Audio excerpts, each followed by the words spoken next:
Ahmedabad plane crash દુર્ઘટનામાં આંખો ભીની કરી દે તેવા 10 પરિવારોની કહાની સામે આવી છે. અમદાવાદ શહેરના મેઘાણીનગર આઈજીપી કમ્પાઉન્ડમાં 171 Air India Boeing plane crash થયું છે. આ પ્લેન 1:38 વાગે ટેક ઓફ થયું અને 1:40 વાગે ક્રેશ થઈ ગયું હતું. આ પ્લેન બિલ્ડિંગમાં અથડાયું હતું તો ફ્લાઇટ અમદાવાદથી લંડન જઈ રહી હતી, જેમાં પૂર્વ મુખ્યમંત્રી વિજયભાઈ રૂપાણી સહિત કુલ 230 મુસાફરો હતા, જેમાં 169 ભારતીય, 53 બ્રિટિશ, 7 પોર્ટુગીઝ અને 1 કેનેડિયન નાગરિકનો સમાવેશ થાય છે. બાકીના 12 ક્રૂ મેમ્બર હતા. ફ્લાઇટમાં સવાર ક્રૂ મેમ્બર અને પ્રવાસીઓ મળી અને 241 લોકોના મોત થયા છે. જ્યાં પ્લેન ક્રેશ થયું તે મેડિકલ હોસ્ટેલના 50 ઇન્ટર્ન ડોક્ટર સહિત સ્ટાફના મોત થયા છે. આ કરુણાંતિકામાં મોતને ભેટેલા લોકોની હૃદયદ્રાવક કહાની જણાવી રહ્યા છીએ તો ધોળકાના કેલિયા વાસણા ગામના જીનલ પટેલ અને વૈભવ પટેલ પ્લેનમાં મુસાફરી કરી રહ્યા હતા. જીનલ પટેલને 7 માસનો ગર્ભ હતો. 30 મેના રોજ તેઓ સીમંતની વિધિ માટે અમદાવાદ આવ્યા હતા. સીમંત વિધિ પતાવી અને દંપતી લંડન જઈ રહ્યું હતું તો અમદાવાદથી લંડન જતી ફ્લાઇટમાં બનાસકાંઠાના 2 લોકો મુસાફરી કરી રહ્યા હતા, જેમાં ધાનેરાના થરાવ ગામના પતિ પત્ની સવાર હોવાનું જણાવવામાં આવ્યું છે. કમલેશભાઈ સવદાનભાઈ ચૌધરી અને ધાપુબેન કમલેશભાઈ ચૌધરી અમદાવાદથી લંડન જઈ રહ્યા હતા. 4 મહિના અગાઉ જ કમલેશ અને ધાપુબેનના લગ્ન થયા હતા.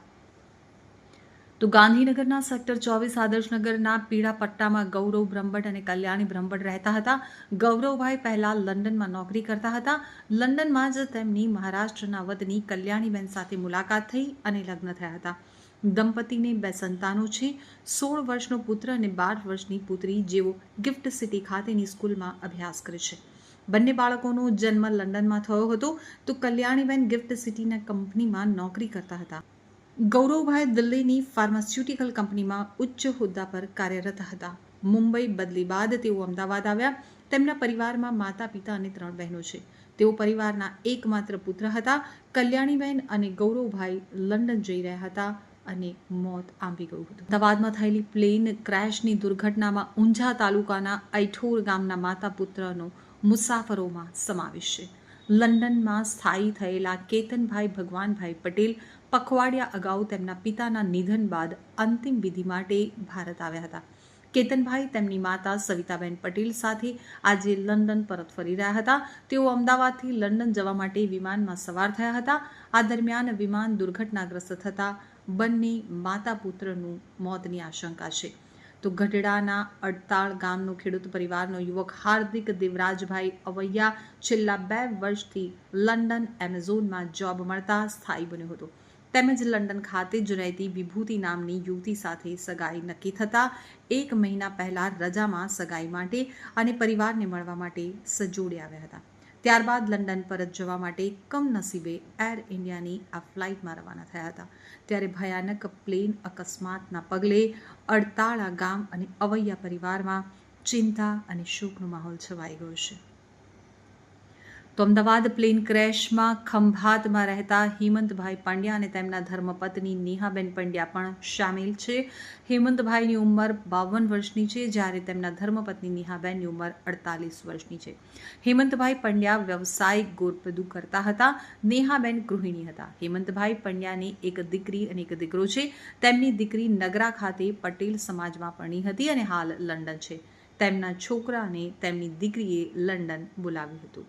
તો વડોદરા શહેરના વાડી ખત્રીપોળના 23 વર્ષીય પરિણીતા સદિકા મોહમ્મદ મિયા શેઠવાલા 16 મેના રોજ પોતાની 2.5 વર્ષની દીકરી ફાતિમાને લઈ દિયરના નિકાહમાં આવી હતી. પતિની કંપનીમાંથી રજા ન મળતા તે પોતાના ભાઈના લગ્નમાં આવી શક્યો ન હતો. તો દિયરના ઉત્સાહ સાથે નિકાહ મનાવ્યા બાદ આજે સવારે સદિકા બાનુ તેમના 2.5 વર્ષની દીકરી ફાતિમા સાથે લંડન જવા માટે નીકળ્યા હતા. તેને મૂકવા માટે તેના સાસુ સસરા અને ભાઈ અમદાવાદ એરપોર્ટ ખાતે ગયા હતા. છોટાઉદેપુરના બોડેલીની દીકરી અને વડોદરાના શહેરના વારસિયા વિસ્તારમાં આવેલા પરાગરજ સોસાયટીમાં રહેતા નેન્સી ચૈત્રેશ પટેલ ઉંમર વર્ષ 31 કે જેઓ 15 દિવસ પહેલા જ લંડનથી વડોદરા આવ્યા હતા. તેઓના પતિ લંડનમાં છે અને તેઓની 2.5 વર્ષની દીકરીની બાબરી હોવાથી તેઓ પોતાની સાસરીમાં આવ્યા હતા. 2.5 વર્ષની દીકરી યાન્સી પટેલને ઘરે મૂકી તેઓ પરત લંડન જઈ રહ્યા હતા અને તે દરમિયાન આ ઘટના બની હતી. તેઓ છેલ્લા 3 વર્ષથી લંડનમાં રહેતા હતા અને તેઓના ઘરે વડોદરા આવ્યા હતા. તો સુરતના અર્જુન પટોળિયા વર્ષ 2009થી લંડનમાં સ્થાયી હતા. તેઓ ત્યાં પોતાની પત્ની અને 2 દીકરીઓ સાથે રહેતા હતા. લંડનમાં તેઓ એક કીચેઇન કંપનીમાં નોકરી કરતા હતા. તેમનું જીવન સામાન્ય રીતે ચાલી રહ્યું હતું, પરંતુ છેલ્લા 3 વર્ષથી તેમના પત્ની ભારતી સર્વાઇકલ કેન્સરથી પીડાઈ રહ્યા હતા. તો 23 મેના રોજ ભારતીનું દુઃખદ અવસાન થયું હતું. તેમના અંતિમ સંસ્કાર લંડનમાં 3 દિવસ પછી કરવામાં આવ્યા હતા, પરંતુ અર્જુન પોતાની પત્નીની અંતિમ વિધિ બાદની વિધિઓ માટે ખાસ સુરત આવ્યા હતા. તો મળતી માહિતી પ્રમાણે સુરતના રામપુરા વિસ્તારમાં અબ્દુલ્લા નાના બાવા પત્ની સાથે રહેતા હતા. તેમનો દીકરો અકિલ અબ્દુલ્લા નાના બાવા, પત્ની હાના અકિલ નાના બાવા અને સારા અકિલ નાના બાવા દીકરી છે, જેઓ વર્ષોથી લંડનમાં રહે છે. અકિલ બિઝનેસ કરી અને પરિવારનું ગુજરાન ચલાવે છે. થોડા દિવસ અગાઉ બકરી ઈદ હતી, ત્યારે બકરી ઈદ મનાવવા માટે સુરત રામપુરા વિસ્તારમાં રહેતા અને લંડનમાં વસવાટ માટે ગયેલા અકિલ અને તેમના પત્ની હાનાબેન અને દીકરી સારા તેમના માતા પિતાને સરપ્રાઇઝ આપવા આવ્યા હતા.